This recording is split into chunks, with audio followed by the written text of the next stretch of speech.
اعوذ باللہ السمیع العلیم من الشیطان الرجیم بسم اللہ الرحمن الرحیم الحمد للہ رب العالمین بارئ الخلائق اجمعین والصلاة والسلام علی سید الانبیاء والمرسلین وآل الطیبین الطاہرین المعصومین اما بعد، سرکار دو عالم جو تعلیمات ہیں، جو پیغامات ہیں، وہ سارے عالم کے لیے ہیں، مگر فیض اسی کو پہنچائیں گی تعلیمات وہ جو اس پر عمل کرے گا۔ عمل نہیں کرے گا تو فائدہ مند نہیں ہے۔ اس میں ہم میں کچھ ایسے لوگ ہیں جو ان تعلیمات کو سیکھنے کی کوشش کرتے ہیں، اور یوں تو مجلسوں کے طفیل سرکار کی تعلیمات اور ان کا درس بار بار دہرایا جاتا ہے، اور بہت سے لوگوں کو یاد بھی ہے، ایسا نہیں کہ یاد نہیں ہے، لیکن کبھی کبھی انسان کا نفس غالب آتا ہے تو ان تعلیمات کو بھلا دیتا ہے وہ، اور پھر منمانی کرنے لگتا ہے۔ وہ خود منمانی کرے تو خود گنہگار ہے وہ، لیکن مشکل اس وقت آتی ہے جب وہ دوسروں کو بھی اپنی منمانی پر مجبور کرتا ہے، کہتا ہے کہ نہیں آپ بھی ایسی کیجیے۔ تو ہر مسلمان کا فرض یہ ہے کہ وہ پیغمبر کے پیغامات کو سنے اور اس پر عمل کرے، نہ کہ کسی شخص کے پیغام کو سنے اور عمل کرے۔ ایک بات ہمیں اچھی نہیں لگی، مثال کے طور پر ہم نے نہیں مانا تو ہم نے چاہا کہ آپ کو بھی اچھی نہ لگے وہ۔ ایک بات ہمیں اچھی لگی اور ہم نے مانا تو ہم یہ چاہتے ہیں کہ آپ کو بھی اچھی لگے وہ۔ تو معیار ہم یا ہماری ذات یا اپنی ذات نہیں ہے، معیار حضور ہیں۔ اگر کوئی بات ان کو اچھی لگتی ہے تو ہم کو اچھی لگنی چاہیے، اگر کوئی بات ان کو بری لگتی ہے تو ان کو بری لگنی چاہیے۔ سماجی مثالیں آپ کے سامنے آتی رہتی ہیں، اور میں بار بار دہراتا رہتا ہوں۔ ایک بار ایک صاحب یہاں تشریف لائے تو بہت پہلے کی بات ہے، تو جمعے کی نماز ختم ہو گئی، کہنے ارے ختم ہو گئی، تو میں نے کہا وہ تو ختم ہو جائے گی، ارے میں تو ابھی پہنچا ہوں۔ تو میں نے کہا غلطی آپ کی ہے کہ آپ دیر میں پہنچے، مثلا اس کا ایک وقت معین ہے، وقت پہ آپ تشریف لاتے تو، مگر ان کے کہنے کا رخ یہ تھا، اب نہیں دنیا میں، اللہ معاف کرے گا ان کو، اور ہم آپ سب ان کی مغفرت کی دعا بھی کریں گے۔ مطلب یہ تھا کہ جیسے ہم کہیں ویسے چلائیے نماز آپ، ہم نہیں آئے تو بھی ختم نہیں ہونا چاہیے، ہمارا انتظار ہونا چاہیے۔ تو ہم نے کہا دیکھیں نماز کسی کا انتظار نہیں کرتی ہے، وقت تو آ ہی جائے گا نماز کا، ہم سو رہے ہوں تب بھی آ جائے گا، ہم سوتے رہ جائیں تب بھی آئے گا اور چلا بھی جائے گا۔ تو ہم کو نماز کے وقت کا انتظار کرنا ہے۔ کہنے والے کا مقصد یہ تھا کہ نہیں، چونکہ ہم ذمہ داروں میں سے ہیں لہذا ابھی ختم نہیں ہونی چاہیے تھی نماز، یعنی جب تک ہم آ نہ جائیں۔ ہم نے ان سے یہی کیا تھا کہ نہیں دیکھیے نماز جو ہوتی ہے وہ آگے سے کنٹرول ہوتی ہے، یہاں سے وہ اٹھے گا تو آپ کو اٹھنا پڑے گا، وہ بیٹھے گا تو آپ کو بیٹھنا پڑے گا۔ وہ 3 مرتبہ کے بجائے اگر 4 مرتبہ پڑھ لے سبحان رب الاعلیٰ تو آپ اتنی دیر جھکے رہیے۔ اس میں محاسبہ نہیں کر سکتے آپ کے صاحب اتنا کیوں پڑھ دیا آپ نے۔ ہاں جو اس کا قاعدہ یہ ہے کہ بزرگوں کا خیال رکھ کے پڑھا جائے کہ تکلیف نہ ہو، تو نماز آگے سے کنٹرول ہوتی ہے۔ یہ ٹی وی نہیں ہے جو پیچھے سے کنٹرول کرتے ہیں بیٹھ کے، ٹی وی وہاں رکھا ہے، یہاں سے کنٹرول کر رہے ہیں آپ۔ نماز ہے، پیچھے سے کنٹرول نہیں، ٹی وی سامنے ایسے ہے اور آپ کے ہاتھ میں ریموٹ ہے۔ تو دنیا میں کوئی بھی نماز ایسی نہیں ہوتی۔ ایک میں نے مثال الگ سے پیش کی، جیسے میں نے پچھلے دنوں میں آپ سے مثال پیش کی تھی کہ میں نے بعض افراد سے کہا کہ بھائی میرے جانے لائق جگہ ہے کہ نہیں، انہوں نے کہا ہم دیکھ کے بتائیں گے آپ کو۔ ایک صاحب نے کہا کہ نہیں وہ آپ کے جانے لائق جگہ نہیں ہے لہذا آپ مت جائیے گا، ہم آپ کو نہیں لے جائیں گے۔ اس کے اندر ہوتا یہ ہے کہ آدمی تھوڑا ناراض ہوتا ہے کہ صاحب ہم تو ان کے اتنے کام آئے مگر انہوں نے ہماری ذرا سی بات نہیں مانی، یعنی ہمارے کام نہیں آئے۔ یہ ان کو بھی چاہیے تھا کہ ہمارے کام آتے، اور کیسے آتے، جیسے ہم کہتے ہیں ویسے، یعنی ہماری مرضی کے مطابق اگر یہ کام کرتے تو اچھے ہیں، اور ہماری مرضی کے مطابق اگر کام نہیں کرتے تو اچھے نہیں ہیں۔ تعلیمات پیغمبر میں جھانک کے دیکھا جائے اور سمجھا جائے کہ کیا یہی تعلیمات پیغمبر ہے کہ لوگوں کی ہر مرضی پر راضی ہو جاؤ؟ تو وہاں تو ایسا نہیں ہے. وہاں تو سرکار نے جو حکم دیا اس میں یہ بھی دیا ہے کہ اگر ماں باپ کا حکم بھی حکم خدا سے ٹکرا جائے تو مت ماننا. ماں باپ کی اطاعت ضروری ہے، لیکن ہمارے واجب اور حرام سے اگر ٹکرا جائے ان کی باتیں تو اس کو مت ماننا. پھر ان کا خیال نہیں کیا جائے گا. لڑکا نماز پڑھ رہا ہے، واجب ہے اس کے اوپر، باپ جو ہے ناراض ہو رہے ہیں کہ صبح سے اٹھ کے وضو کر رہا ہے، بیمار پڑ جائے گا، اس کو سونا چاہیے. تو نہیں، یہ حکم خدا سے ٹکرا جائے گا یہ مسئلہ. تو یہاں ماں باپ کی اطاعت نہیں ہے. اس کا عام اصول یہ ہے، لا ہے، قانون ہے، قاعدہ ہے یہ کہ جب اللہ کے حکم سے واجب اور حرام سے ٹکرا جائے ماں باپ کا حکم بھی تو اس کو نہیں مانا جائے گا. کہ جائے کہ سماج کی باتیں بھی اگر ٹکرا جاتی ہیں تو دیکھا جائے گا کہ اللہ کا حکم یہاں کیا ہے اور دنیا کیا کہہ رہی ہے، آپ سے کیا کام لینا چاہتی ہے. بہت سی مثالیں میں پہلے دے چکا ہوں، آپ کے اذان عالیہ میں ہوں گے. 2 مثال میں نے ابھی پھر دوہرا دی کہ ایسے موقع پر آدمی چاہتا کہ یہ میرے کام آ جائیں، یعنی میں جو کہوں وہ کر دیں. مجھے نہیں معلوم کرتا کہ یہاں ان کو یہ کام کرنا چاہیے کہ نہیں کرنا چاہیے. اب وہ ایموشنل طریقے پر اس پر دباؤ پڑتا ہے کہ ایسا کریں، ہم تو ان کے کام آئے، کیوں نہیں ہمارے کام آئے. وہی اخلاقی طور پر دباؤ ڈالتے ہیں. پتہ ہی نہیں کہ اخلاق کسے کہتے ہیں. اخلاق اسے کہتے ہیں جو پیغمبر برت رہے ہیں. یہ اخلاق نہیں ہے، یہ جذباتی دباؤ ہے. میں بہت لفظوں کو بچا کے کہہ رہا ہوں، ورنہ بعض جگہ پر ایموشنل بلیک میل ہو جاتا ہے. صاحب ہم تو آپ کے کام آئے اور ذرا سا کام ہمارا نہیں کیا. دیکھنے میں ذرا سا ہے، دیکھنے میں ذرا سا ہے یہ، لیکن یہ ذرا سا نہیں ہے، یہ بہت بڑا ہے. حکم خدا اگر ہے کہ ایسا کرو ایسا نہ کرو، تو اگر تم ایسا کام کر رہے ہو جس میں تم بگڑ رہے ہو تو تمہارا اپنا ذاتی فعل ہے. لیکن ایسا کام کر رہے جس سے سماج بگڑ رہا ہے تو اس میں سوچنا پڑے گا کہ ہمارا فعل اب نہیں رہ گیا. ہمارا فعل جو ہے وہ اسی دہلی شہر کا واقعہ. ایک جگہ بارات میں ہم گئے تھے، بیٹھے تھے کئی مولوی، ان کی خواہش تھی کہ بہت سارے مولوی ہمارے یہاں آئے. خواہش تھی ان کی میرا اسٹیج جو ہے اماموں سے اور ٹوپیوں سے سجا رہے پورا. یہ خیال اچھا ہے کہ ہمارے یہاں لوگ شریک ہوں، عالم شریک ہوں. جہاں تک ان کے امکان میں تھا، جہاں تک ان کا حلقہ تھا، ان دعوت دی تھی، میں بھی گیا تھا. تھوڑی دیر کے بعد باجے بجنے کی آواز آنے لگی.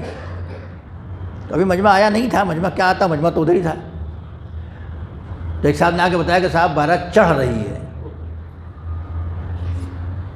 میں نے کہا یہیں والی ہے، پھر سے دیکھ کے آؤ. وہ دیکھ کے پھر آئے، کہنے نہیں یہیں والی ہے. تو ہم نے کہا بارات چڑھ رہی ہے اگر تو میں اسٹیج سے اتر رہا ہوں. ایک مول صاحب اور بیٹھے ہوئے تھے، کہنے لگے آپ چلے جائیں گے؟ انہوں نے کہا چلے نہیں جائیں گے، میں جا رہا ہوں. اب اٹھا، جوتا ادھر رکھا تھا، اٹھا کے میں چلا آیا. خواہش بہت اچھی تھی کہ علماء ہمارے شریک ہوں. لیکن عزیزان کرام، جس کو ہم بلا رہے ہیں وہ بھی تو خیال رکھیں کہ اگر ہم چاہتے ہیں کہ ائمہ ہمارے شریک ہوں تو ہم ذکر اہل بیت کریں. چاہتے کہ نہیں چاہتے ہیں کہ ذکر اہل بیت میں تو ائمہ آتے ہیں، ارواح آتی ہیں، روحیں آتی ہیں، فرشتے آتے ہیں. بھائی شادی بیاہ میں کیا ہوتا ہے، مجھے حدیث سے خیال پڑھ دیجئے، پڑھ دیا. خطبہ پڑھتے ہیں اس میں بھی ائمہ اطہار کا ذکر ہے. اس کو درود و سلام لوگ پڑھتے ہیں اس میں بھی ذکر ہے. تو یہی تو خواہش ہے کہ اس عبادت میں یہ لوگ بھی آئیں. یہ تو کام ان کے بلانے کا ہوا، اس کے بعد ان کے بھگانے کا کام شروع ہوتا ہے کہ وہ چلے جائیں یہاں سے. تو ہم تو روٹ کے چلے آئیں گے اور ٹیمپریری روٹنا ہوگا. لیکن وہ جب روٹ جائیں گے تو جنت بھی گئی، کوثر بھی، سلسبیل بھی، شفاعت بھی، سب کچھ. درود پڑھے محمد والے محمد پر. اس کا دھیان رکھنا چاہیے. پیغمبر فرماتے ہیں من طلب رضا الناس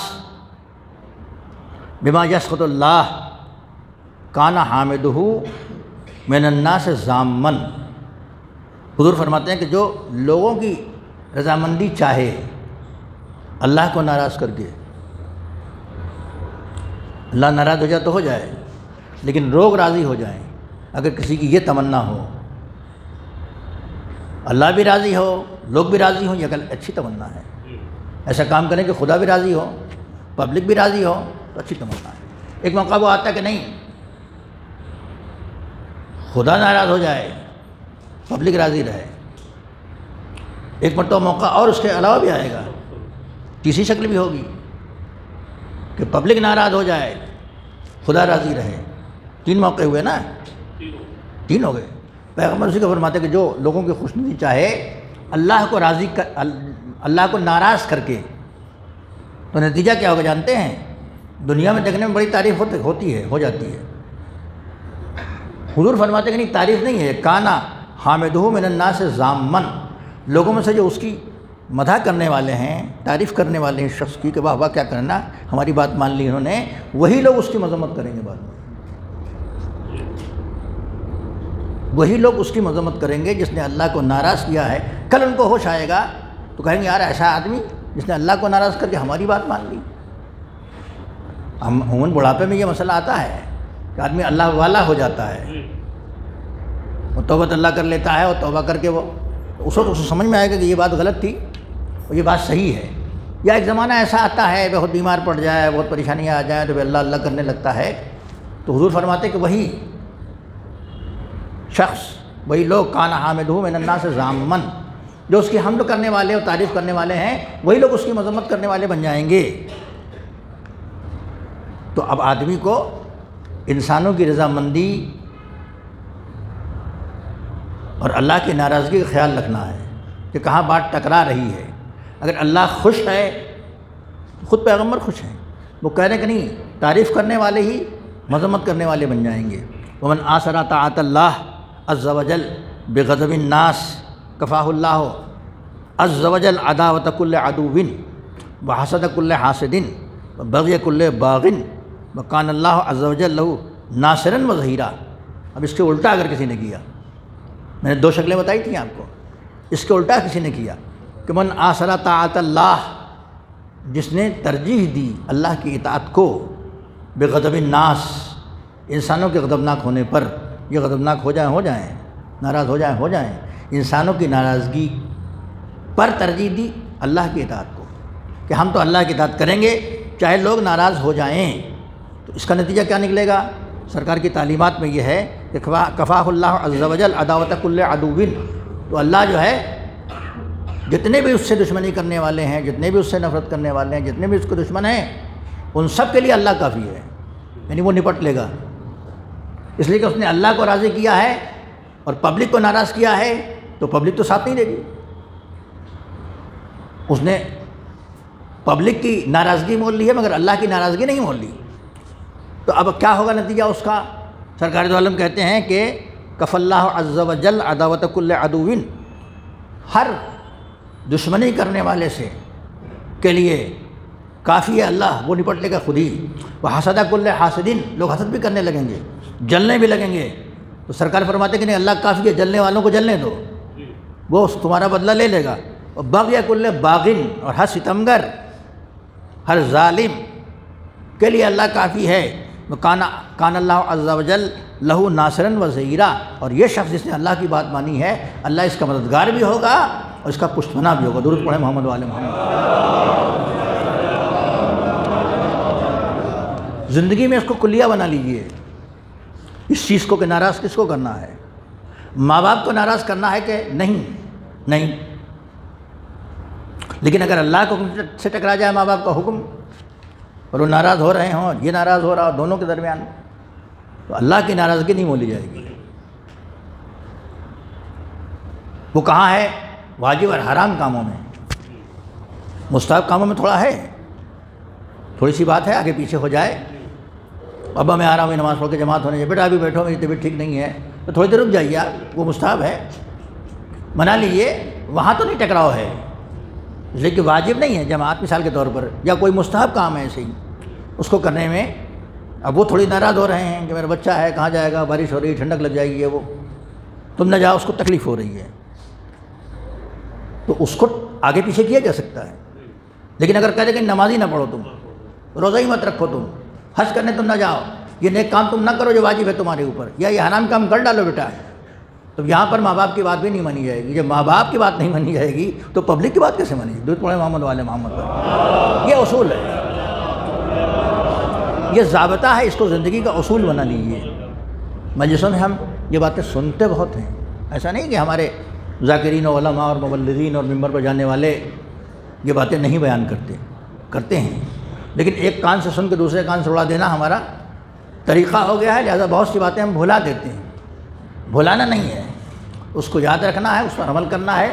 عمل کرنے کے بعد ضمانت ہے پیغمبر کی، وہ ضمانت لے رہے ہیں، کہہ رہے ہیں کہ اگر کوئی اللہ کو راضی رکھتا ہے اور پبلک ناراض ہو جاتی ہے، لوگ ناراض ہو جاتے ہیں، تو اللہ کافی ہے تمہارے لیے۔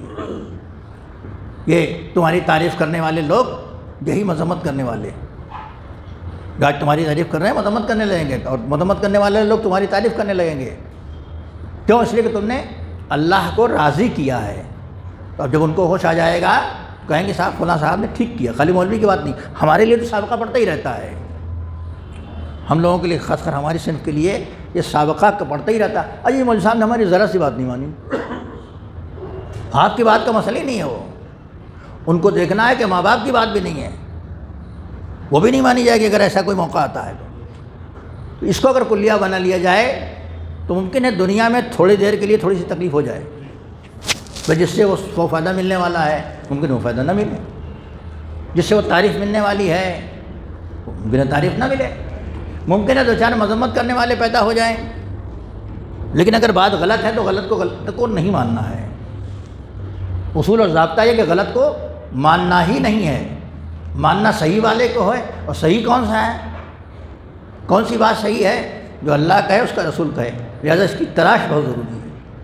مجلسوں میں سن کے اڑا دینا صحیح نہیں ہے۔ ہم یہ نہیں کہتے کہ یہ باتیں بیان نہیں ہوتی، بہت بیان ہوتی ہیں، علماء خوب بیان کرتے ہیں اور بار بار بیان کرتے ہیں، اور اللہ کا شکر ہے کہ ہمارے جو مجلسوں کا سلسلہ ہے اس کی وجہ سے بار بار باتیں آتی ہیں۔ خود کربلا والوں کو بیان کتنی دفعہ آپ نے زندگی میں سنا ہوگا، کربلا والے نیک تھے کہ بد؟ نیک تھے، کتنی مرتبہ ان نیکیوں کا تذکرہ سنا آپ نے، شمار حد شمار میں نہیں، یاد نہیں ہوگا ہم کو نہ آپ کو کہ ہم نے کتنی بار ان نیکوں کا تذکرہ سنا، ہر سال سنتے ہیں اور ہر مجلس میں سنتے ہیں۔ اب اس ضمن میں، مجلسوں کے ضمن میں جو باتیں آتی ہیں وہ برابر سنتے رہتے ہیں، لہذا اس کو آپ اور ہم دونوں اس کو معیار بنائیں اور ڈھونڈیں اور تلاش کریں کہ اللہ کیا چاہتا ہے۔ اگر اس کو ہم نے تلاش کر لیا تو دنیا کے مرحلے کے لیے کہہ رہے ہیں کہ یہاں پہ تمہاری بے عزتی نہیں ہوگی، تمہاری عزت کے بچانے والے ہم ہیں، حاسدوں سے بچانے والے ہم ہیں، دشمنوں سے بچانے والے ہم ہیں، مدد کرنے والے ہم ہیں، پشت پناہی کرنے والے ہم ہیں۔ تو اگر کسی کو کوئی بہت بڑا شیلٹر مل جائے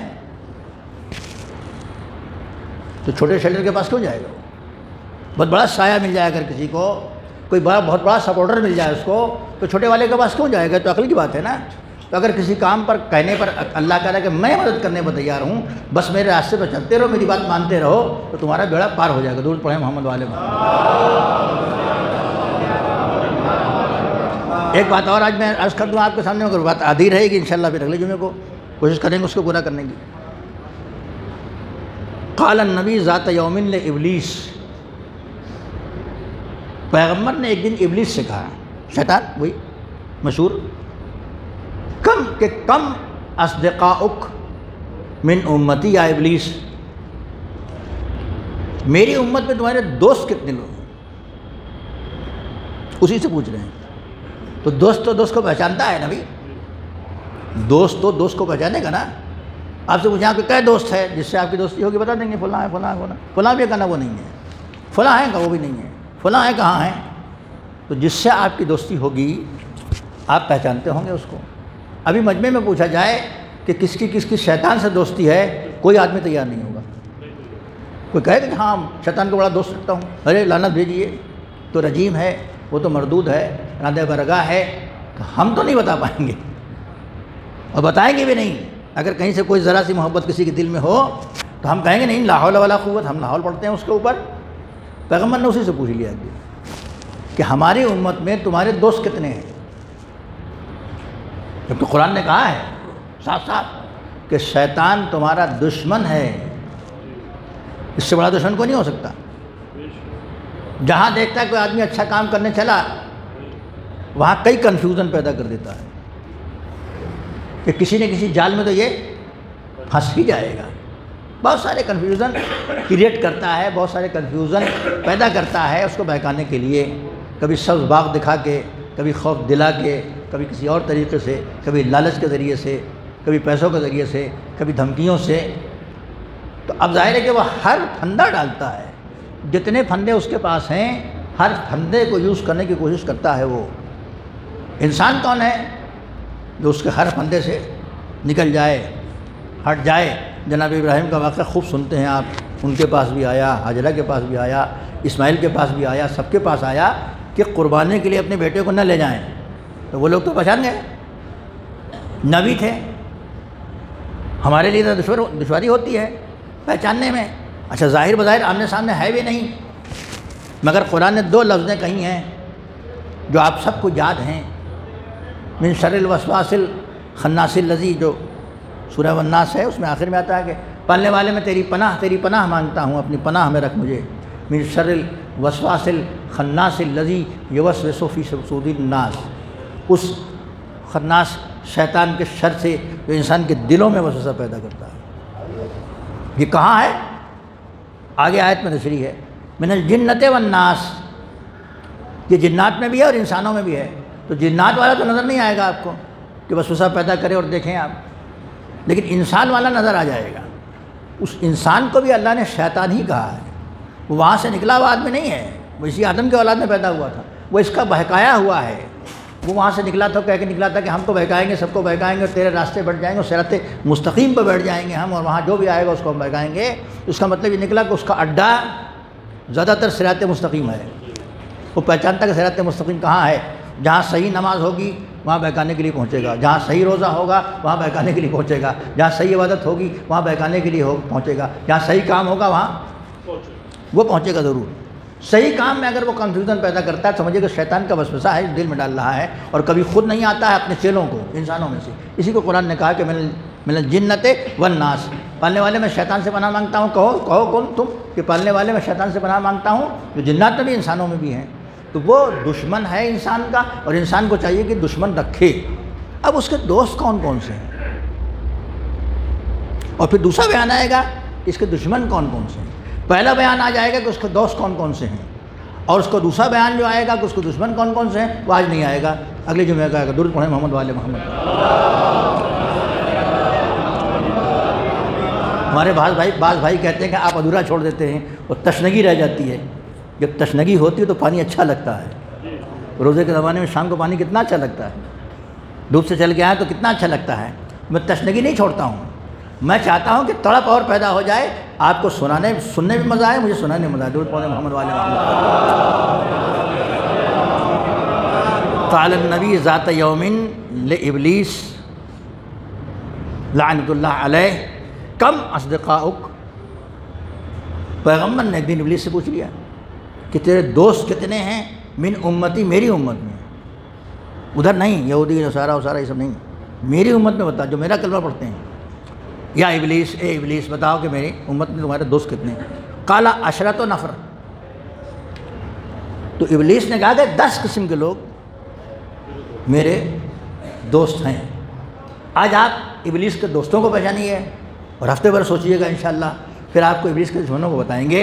ایک بہت اچھا پیغام ہے جو پیغمبر ہمیں دے کے گئے، میں نے یہی آپ کے سامنے رکھا تھا کہ پیغمبر کیا دے کے گئے ہم کو، وہ چیز دے کے گئے جو قیامت تک کام آنے والی ہے، قیامت تک کام آئے گی۔ ہماری زندگی، ہماری لائف تو چھوٹی سی ہے، مگر یہ باتیں قیامت تک کام آئے گی۔ نسلوں کو سنائیے، گھروں میں جا کے سنائیے، بتائیے کہ بیٹا ایسے ایسے لوگوں سے بچے رہنا، یہ انسان کے دشمن ہیں، امت پیغمبر کے دشمن ہیں۔ اس نے کہا کہ 10 آدمی، اولہم الامیر الجائر، پہلا ان میں سے میرا دوست وہ ہے امیر ہے، امیر پیسے والا نہیں، زمامدار، حاکم، امیر الجائر۔ مگر کون امیر، کون حاکم؟ جو ستمگر ظالم حاکم ہے وہ میرا دوست ہے۔ پہچاننا ہے کہ نہیں پہچاننا ہے؟ جہاں ظلم والا حاکم مل جائے سمجھیے گا شیطان کا یہ دوست ہے، اسے بچنا ہے، گنتے ہوئے رہیے گا۔ والغنی المتکبر، غنی ہے، کوئی ضرورت اس کو نہیں ہے، پیسے ہی پیسے ہیں، ہر چیز میں کوئی پریشانی نہیں، مگر متکبر ہے، تکبر بہت اس کے اندر ہے۔ غنی ہے، مالا مال ہے، ہر چیز کے پاس ہے۔ ہم نے دنیا میں دیکھا ہے کہ ثمردار پھلدار شاخیں جھک جاتی ہیں، جس شاخ پر پھل آ جائے وہ شاخیں جھکنے لگتی نیچے کی طرف، پھل توڑ لیجیے گا پھر اوپر چلی جائیں گی۔ مگر یہ غنی جو ہے یہ متکبر ہے، جتنا اس کے پاس مال آتا گیا، سہولتیں پیدا ہوتی گئیں، غنا پیدا ہوتا گیا، لوگوں سے بے نیاز ہوتا گیا، یہ اتنا ہی اکڑ اس میں پیدا ہو۔ اوف، اگر کوئی غنی ہے، مالدار ہے، پیسے والا ہے، سہولت والا ہے اور متکبر ہے، تو شیطان نے کہا کہ یہ بھی میرا دوست ہے۔ جب کوئی غنی متکبر مل جائے، تکبر والا، غرور والا، گھمنڈ والا غنی، تو سمجھیے گا کہ یہ شیطان کا دوست ہے۔ گنتے رہیے گا ایسا شخص جس کے پاس ہے تو، لیکن وہ اس بات کی پرواہ نہیں کرتا کہ کہاں سے مال آیا اور کہاں خرچ کر رہا ہے۔ ایسا آدمی جو یہ نہیں دیکھتا کہ میرے پاس مال کہاں سے آیا، میں خرچ کہاں سے کرتا ہوں، یہ بھی شیطان کا دوست ہے۔ والعالم الذی صدق الامیر علی جورہی، اور وہ عالم بھی میرا دوست ہے۔ سوچ سکتے ہیں آپ کہ عالم شیطان کا دوست ہوگا؟ ہم اپنے بچے کو عالم اسی لیے بناتے ہیں کہ شیطان کا دوست نہ بنے وہ۔ پیغمبر فرماتے ہیں کہ ایسا عالم بھی شیطان کا دوست، پیغمبر نہیں، خود شیطان سے پوچھ رہے ہیں کہ تمہارا دوست کون کون ہے، تو اس نے کہا کہ والعالم الذی، چوتھا وہ عالم ہے میرا دوست۔ شیطان کہہ رہا ہے کہ وہ عالم ہے میرا دوست کہ صدق الامیر علی جورہی، جو کسی حاکم کی اس کے جور پر، اس کے ظلم پر اس کی تصدیق کرے۔ ظلم تو نہیں کر رہا ہے، وہ جور کر رہا ہے، ظلم کر رہا ہے، یہ کہتا ہے ہاں ہاں ٹھیک ہے کوئی بات نہیں، ہونا چاہیے، ایسا ہونا ہی چاہیے تھا، جانتا ہے کہ ظلم کر رہا ہے وہ، مگر وہ عالم اس کی تصدیق کرتا ہے۔ جیسے یزید کے زمانے میں بہت سے پڑھے لکھے لوگ تھے، آپ مجلسوں کے صدقے میں سنتے رہتے ہیں ان لوگوں کو۔ وہ تاجر الخائن، اور ایسا تاجر جو خیانت کار ہے، خیانت کرتا ہے تاجر، وہ بھی میرا دوست ہے۔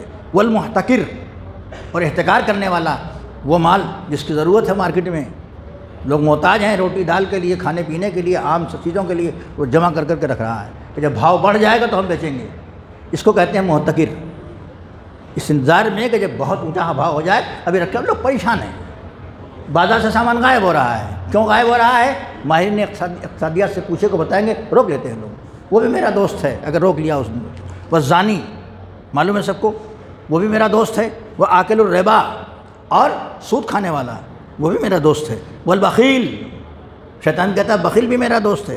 والذی لا یبالی من این یجمع المال، اس کو یہ نہیں پتا، اور وہ شخص کہ جو اس بات کی پرواہ نہیں کرتا کہ مال کہاں سے چلا آ رہا ہے، آنے دو بس، آنے دو آنے دو، جہاں سے چلا آ رہا ہے آنے ہی دو، اس کی پرواہ نہیں کرتا، وہ بھی میرا دوست ہے۔ تو میں نے آپ کے سامنے پیغمبر کی وہ حدیث سنائی، جو لوگ بعد میں آئے ہیں، پیغمبر نے ایک دن شیطان سے پوچھا کہ تمہارا دوست کون کون ہے؟ ہر آدمی اپنے دوست کو پہچانتا ہے نا بھائی، ہر آدمی دوست کو خود، اس نے بتایا کہ 10 ٹائپ کے لوگ، 10 قسم کے لوگ ہمارے دوست ہیں۔ اب پھر دہراؤں گا نہیں، اس میں ہے، پھر سن لیجیے گا بعد میں جا کے، تاکہ اس کا بھی فائدہ آپ کو حاصل ہوتا رہے۔ یہ ایسے لوگ ہیں جو شیطان کے دوست ہیں۔ تو آپ مجھے بتائیے کہ پیغمبر نے کتنی قیمتی بات بتائی ہے۔ ہر آدمی کو اپنے دشمن کو پہچاننا ضروری ہے کہ نہیں؟ دشمن شناسی پورا موضوع ہے کہ تمہارا دشمن کون کون ہے۔ جب دشمن کو پہچان جاؤ گے تو اس سے، اس کے فعل سے بچے رہو گے۔ وصلی اللہ علی محمد وآلہ الطاہرین۔ بسم اللہ الرحمن الرحیم۔ والعصر ان الانسان لفی خسر الا الذین آمنوا وعملوا الصالحات وتواصوا بالحق وتواصوا بالصبر۔